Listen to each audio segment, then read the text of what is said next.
Chelsea champion. Wow, war mucaaradow cimaamada ku tuura kooxda Chelsea.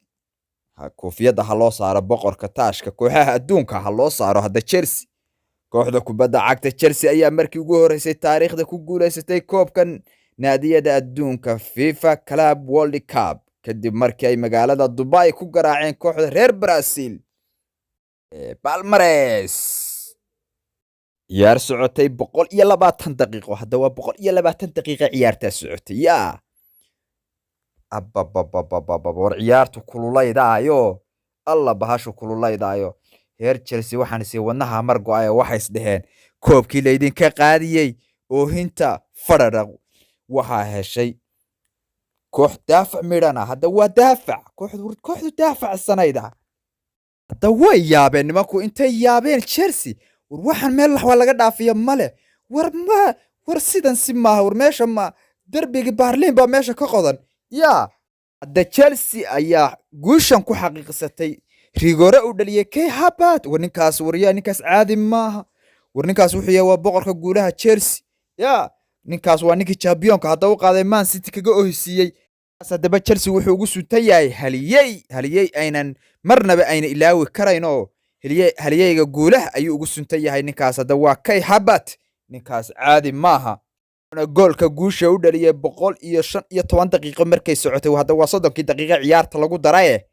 waxaana ka horeeyay gool u dhaliyay Lukaku war madaxu xoog badnaaya yaa 2012 ayuu soo xasuusiyay Chelsea markii Didier Drogba uu ku laaday madax xoog badan markay championka qaadayeen yaa markaas hadir caawa madax aad u xoog badan baa Lukaku wuxuu ku laaday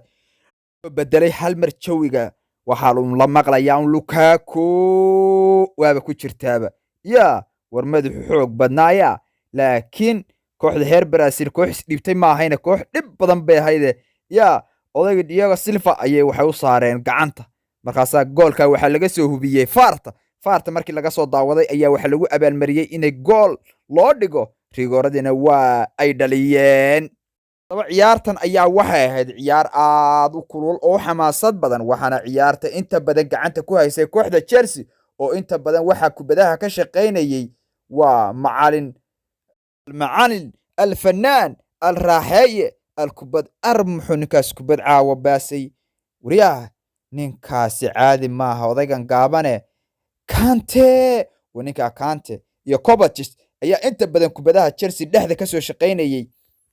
marka ciyaartan ayaa waxay ahayd ciyaar aad u kulul ciyaar xamaasadaysan oo marba weerar celis kooxda reer Braziliyada laftigooda aad bay kubadaha dadaalka waxay ugu jireen saan gool looga dhalin daafacooda wuxuu ahaa bir aan la dhaafi karayn marka ciyaarta 90kii daqiiqo waxay ku dhamaatay 1-1 ciyaartaasoo la isla aaday in lagu daro 30 daqiiqo hadda waa 30 daqiiqo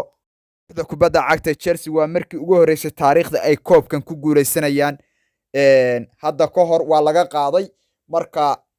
waxay caawa ku dadaalayeen inay koobka ay qaadaan waana koobka kaliya u dhibnaa kooxda kubadda cagta Chelsea oo ayna weligood qaadin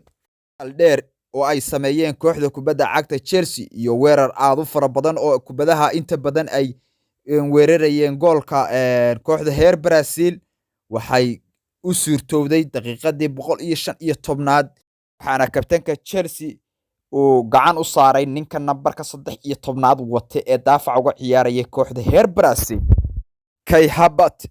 ayaa hadaba gool u bedelay rigorahaas isagoo goolhayaha dhinac khaldan u diray intaa wixii ka dambeeyay kooxda kubadda cagta Chelsea ayaa waxay u dabaaldegtay koobkan iyadoo farxad iyo rayn fara badan ay ka muuqdeen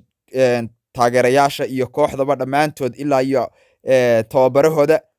koobkan ayaa wuxuu ahaa koobkoodii labaad ee xilli ciyaareedkan ay ku guuleystaan ayna hore ugu soo guuleysteen koobka Super Cup-ka waxayna haddeer ku darsadeen koobka kooxaha adduunka kooxda kubadda cagta Chelsea ayaa waxay daaficaysay koobka UEFA Champions League oo ay xilli ciyaareedkii hore ay soo qaadeen maxaa la dhahaa haddeerna waxay sugayaan oo ay balansan yihiin kooxda Liverpool waxayna ciyaari doonaan koobka Carling Cup-ka toddobaadka dambe ayayna ciyaari doonaan labada kooxood wuxuuna geemkaas noqon doonaa geem adag oo labada tababare heer Jarmar ay iskaga hor imaan doonaan kaasoo ay finaalka isla wada ciyaari doonaan caawa kooxda kubadda cagta Chelsea waxay u ahayd habeen weyn oo ay taariikhdooda ilaawi doonin waana habeenkii ay qaadeen koobkii ka dhimanaa maxaa la dhahaa ayna weligood qaadin wararkii ciyaaraha ee Chelsea intaasana kusoo gabagabayn doonaa waxaana kasoo hadli doonaa guulihii laga gaadhay Premier League iyagana mar dhow ayaan kasoo hadli doonaa insha Allah haddaba daawade ku xidhnow oo la soco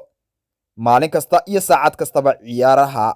anna waxaan idinku soo gudbin doonaa halkan idinkoo kala soconaya saaxiibayaal aad iyo aad baad u mahadsantihiin la socodkiina iyo la washadiinaba idinkoo mar kastaba i garab siinaya waad ku mahadsantihiin anna waxaan idin leeyahay noolaada sharafku